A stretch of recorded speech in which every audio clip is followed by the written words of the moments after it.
Assalamualaikum warahmatullahi wabarakatuh. Selamat malam semuanya. Terima kasih kepada Ibu Anggia Ivitarini selaku dosen pengampu mata kuliah konseling populasi khusus dan rekan-rekan S7C sekalian yang sudah hadir untuk mendengarkan presentasi dari kelompok kami. Perkenalkan, saya Raihan Khairul Pratama selaku moderator pada presentasi kali ini.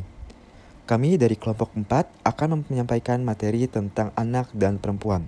Dan kali ini saya tidak sendiri, saya ditemani dengan rekan-rekan saya. Ada Putri Maulidia, Michelle Florentina, dan Zahra Ramadanti. Baik, langsung saja pada materi yang pertama yang akan disampaikan oleh presentator pertama kelompok. Pengertian tentang anak dan perempuan. Pengertian tentang anak menurut Undang-Undang Nomor 23 Tahun 2002 tentang Perlindungan Anak dinyatakan bahwa anak adalah seorang yang belum berusia 18 tahun, termasuk anak yang masih berada dalam kandungan. Sedangkan pengertian perempuan menurut Kamus KBBI adalah seorang yang memiliki vagina, dapat menstruasi, hamil, melahirkan, dan menyusui. Anak perempuan sering menjadi pusat perhatian dalam keluarga dan memiliki peran penting dalam pertumbuhan dan perkembangan keluarga. Dalam bahasa Inggris, anak perempuan disebut daughter. Selanjutnya ada karakteristik perempuan. Karakteristik perempuan yang pertama yakni merasa sulit menentukan pilihan. Salah satu sifat wanita yang sering ditutupi yaitu kesulitan menentukan pilihan. Hal ini disebabkan oleh berbagai faktor, seperti pola asuh dari orang tuanya yang ingin selalu melindungi anak dan menentukan pilihan terbaik bagi putrinya tersebut. Kebiasaan ini membuat dirinya sulit mengetahui apa yang sebenarnya yang ia inginkan. Selanjutnya, karakteristik perempuan yang kedua yakni histeris. Suka histeris adalah sikap alamiah wanita. Dan histeris ini bersifat normal ya teman-teman. Orang yang histeris ataupun beraksi lebih emosional dan lebih menekankan ketika sesuatu terjadi. Mereka memainkan peran dan membuat cerita dalam kehidupan nyata. Mereka suka menarik perhatian untuk dirinya sendiri dan mereka egois juga dramatik. Kemudian yang ketiga ada penghindar. Wanita sebenarnya sangat ingin tampil dan jadi pusat perhatian. Namun, umumnya mereka punya banyak ketakutan, sehingga akan cenderung diam dalam komunitas ataupun suatu kelompok karena takut membuat kesalahan. Lalu karakteristik perempuan yang keempat yakni egois. Perempuan memiliki karakter buruk, yakni suka berperilaku secara egois. Hanya memikirkan kepentingan dirinya sendiri tanpa memperhatikan kepentingan ataupun perasaan dari orang lain. Dan yang kelima yakni bergantung. Perempuan juga memiliki sikap bergantung pada orang lain. Nah, hal ini bisa memicu gangguan psikologis. Umumnya mereka tidak bisa memutuskan segala halnya sendiri dan kurang bertanggung jawab atas pilihannya tersebut. Permasalahan yang sering terjadi pada perempuan. Permasalahan yang sering terjadi pada perempuan yang pertama ada depresi. Depresi merujuk pada gangguan mental yang ditandai oleh perasaan sedih, kehilangan minat, atau kesenangan dalam aktivitas yang biasanya dinikmati. Gangguan tidur, perubahan nafsu makan, energi yang rendah, dan perasaan rendah diri. Hal ini bisa mempengaruhi cara seseorang berpikir, merasa, dan berperilaku. Permasalahan yang sering terjadi pada perempuan yang kedua ada anxiety atau kecemasan. Anxiety atau kecemasan adalah suatu respon alami terhadap stres atau ancaman. Ini adalah perasaan ketidaknyamanan atau kegelisahan yang bisa muncul sebagai respon terhadap situasi tertentu. Beberapa tingkat kecemasan adalah hal yang normal dan bahkan dapat membantu untuk seseorang berwaspada dalam menghadapi situasi yang sulit dan berbahaya. Namun, jika terlalu berlebihan, hal ini tidak baik untuk psikologis manusia. Yang selanjutnya ada PTSD atau Post Traumatic Stress Disorder. PTSD suatu gangguan kejiwaan yang dapat muncul setelah seseorang menghadapi atau menyaksikan suatu peristiwa trauma yang mengancam jiwa ataupun keselamatan diri sendiri ataupun orang lain. Peristiwa traumatis ini bisa berupa per orang, kecelakaan berat, kekerasan fisik dan seksual, atau bencana lainnya. Meskipun seringkali PTSD dikaitkan dengan pengalaman militer, Gangguan ini juga dapat terjadi pada orang yang mengalami berbagai jenis kejadian traumatis. Eating disorder. Gangguan makan atau eating disorder adalah kondisi yang ditandai oleh pola makan yang tidak sehat, obsesi terhadap berat badan, makan berlebihan, atau kekurangan pola makan yang dapat merugikan kesehatan seseorang. Gangguan makan dapat mempengaruhi orang dari berbagai kelompok usia, latar belakang, dan jenis kelamin. 3 gangguan makan yang paling umum adalah anoreksia nervosa, bulimia nervosa, dan big eating disorder. Selanjutnya, penanganan atau pendekatan yang cocok untuk permasalahan perempuan. 1. Pendekatan Gestalt. 2. Pendekatan REBT Rational Emotive Behavior Therapy. Pendekatan REBT Rational Emotive Behavior Therapy pada klien perempuan bertujuan untuk membantu mereka mengidentifikasi, mengevaluasi, dan mengubah pola pikir irasional yang mungkin menyebabkan emosi negatif. Melalui pengembangan keberanian untuk menghadapi dan mengubah keyakinan yang tidak sehat, klien perempuan dapat membangun coping yang lebih efektif dan mempromosikan kesejahteraan mental mereka. Pendekatan REBT Rational Emotive Behavior Therapy pada klien perempuan bertujuan untuk membantu mereka mengidentifikasi, mengevaluasi, dan mengubah pola pikir irasional yang mungkin menyebabkan emosi negatif. Melalui pengembangan keberanian untuk menghadapi dan mengubah keyakinan yang tidak sehat, klien perempuan dapat membangun coping yang lebih efektif dan mempromosikan kesejahteraan mental mereka. Selanjutnya, karakteristik anak. Karakteristik anak usia 0-1 tahun pada masa bayi perkembangan fisik mengalami kecepatan luar biasa, paling cepat dibanding usia selanjutnya. Berbagai kemampuan dan keterampilan dasar dipelajari anak pada usia ini. Usia 2-3 tahun, anak pada usia ini memiliki beberapa kesamaan karakteristik dengan masa sebelumnya. Secara fisik, anak masih mengalami pertumbuhan yang sangat pesat. Karakteristik anak. Anak usia 4-6 tahun memiliki karakteristik antara lain berkaitan dengan perkembangan fisik. Anak sangat aktif melakukan berbagai kegiatan. Karakteristik perkembangan anak usia 7-8 tahun antara lain perkembangan kognitif anak masih berada pada masa yang cepat. Dari segi kemampuan secara kognitif anak sudah mampu berpikir bagian per bagian. Berikut contoh-contoh masalah yang sering terjadi pada anak.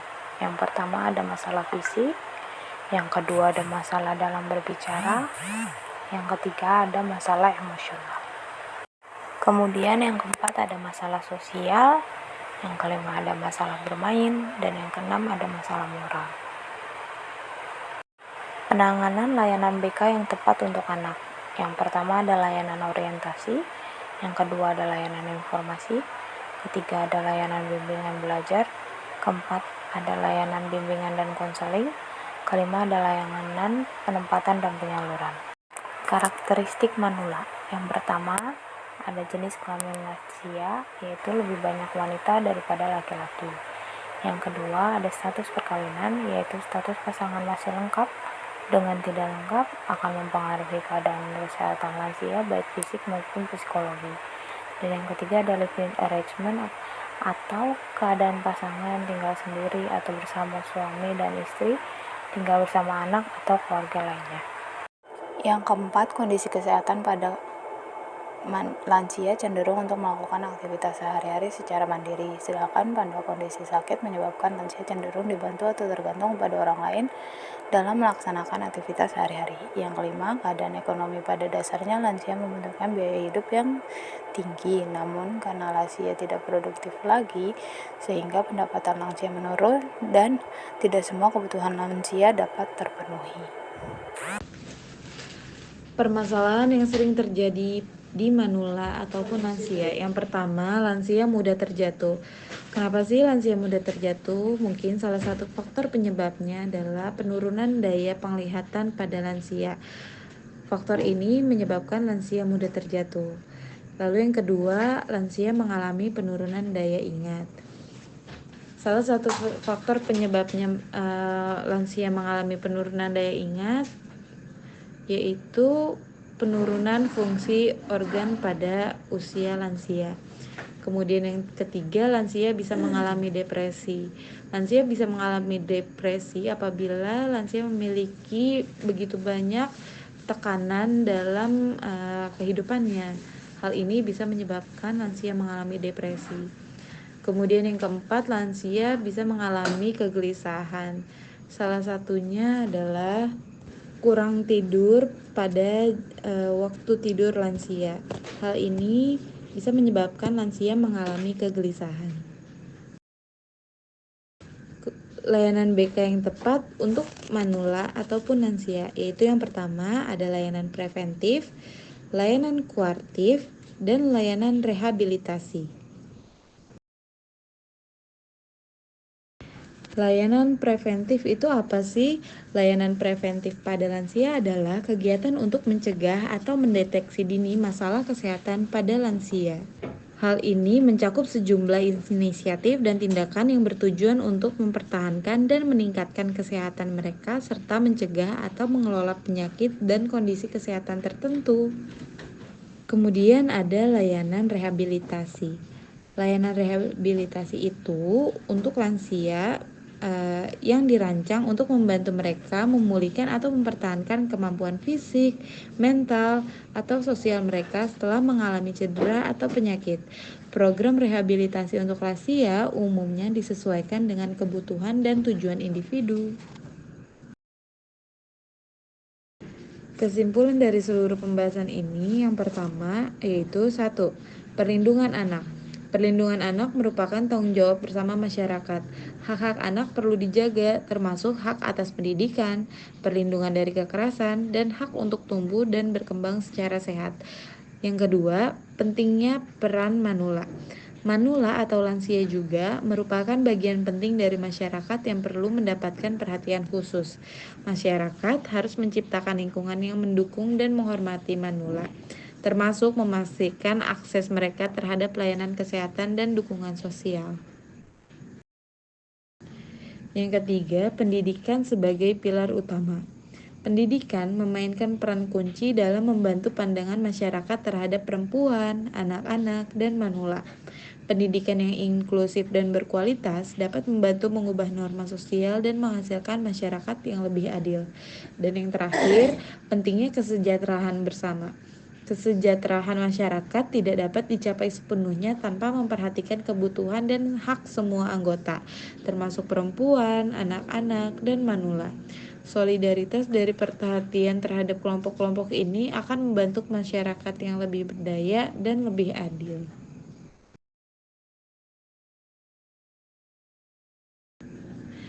Mungkin materi yang dapat kami sampaikan itu saja, kurang lebihnya mohon maaf.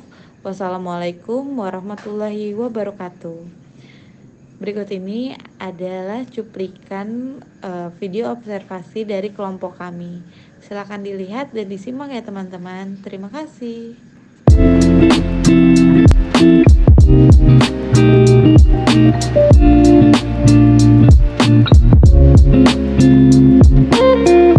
Halo semua. Jadi di sini kami ingin melakukan observasi dan wawancara kepada klien kita, yaitu anak perempuan. Betul. Selain itu kita ingin nanyain tentang apa aja sih yang sering dirasain, permasalahan-permasalahan apa yang anak perempuan ini sering hadapi, entah itu kepribadiannya atau hal yang lainnya. Nah, sekarang kita sudah sampai di lokasi kediaman dari klien kita, yaitu inisialnya RH. Ya, betul. Mari ikuti kegiatan kami. Yuk. Ini kakaknya apa?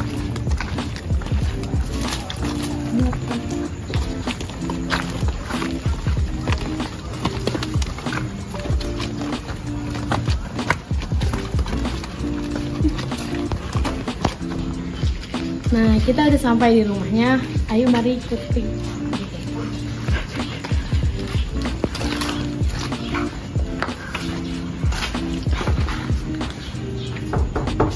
Assalamualaikum. Assalamualaikum. Silakan. Masuk ya. Nah, kita sudah sampai di kediaman dari saudari RH. Nah, saudari RH boleh memperkenalkan dirinya terlebih dahulu. Baik, kenalin nama saya RH, umur 12 tahun, kelas 7 SMP. Oke, baik. Adik, kita izin untuk sedikit bertanya-tanya ya mengenai hal apa aja sih yang sering sering dialami sama adik. Ya, Kendala apa aja yang pernah kamu rasain selama ini? ya aku pernah sih Kak ngerasain cemas karena awal-awal aku masuk SMP dan lingkungan baru. Oh, jadi mungkin kamu ngerasa masih asing sama lingkungannya, makanya kamu ngerasa cemas gitu ya? Iya, Oke. Saat kamu cemas nih, apa yang biasanya kamu rasain?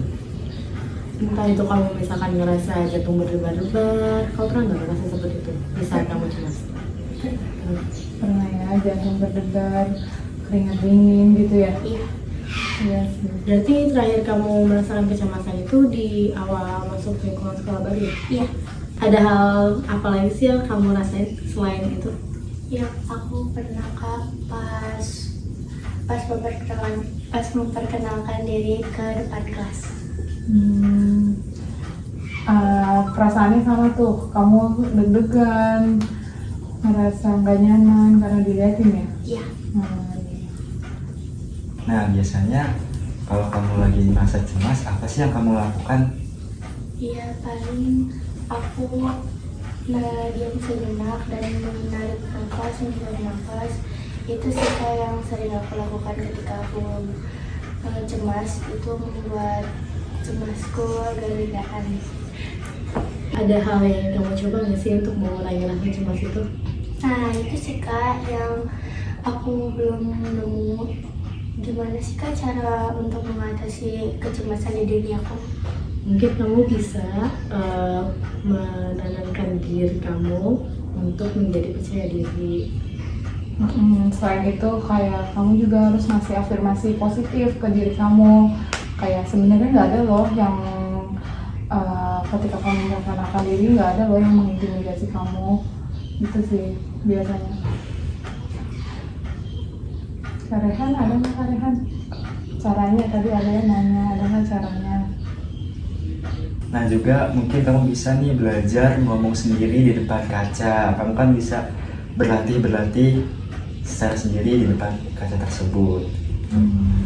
Oke baik Kak, makasih ya Kak. Oke, sama-sama. Berarti kesimpulan kita begini itu kayak anak yang sering dirasain permasalahan-permasalahan yang anak perempuan rasain itu cemas ya, lebih besarnya. Apalagi di saat dia masa pubertasinya pasti dia ngerasa cemas dan nggak percaya diri juga. Itu permasalahan yang sangat paling besarnya lah ya. Mungkin cukup sampai di sini dulu aja kali ya untuk pembahasannya. Makasih banget nih kakak udah boleh ngewawancara adik. Makasih banyak untuk waktunya. Mudah-mudahan kamu bisa jauh lebih belajar lagi, lebih percaya diri lagi, membuang perasaan cemas yang kamu hadapi, karena pasti gak enak banget ya ngerasain kayak gitu ya. Iya. Oke, makasih ya. Nah, mungkin itu tadi observasi dari kelompok kami dengan judul Anak dan Perempuan. Mohon maaf apabila ada kesalahan kata. Cukup sekian dan terima kasih. Bye-bye.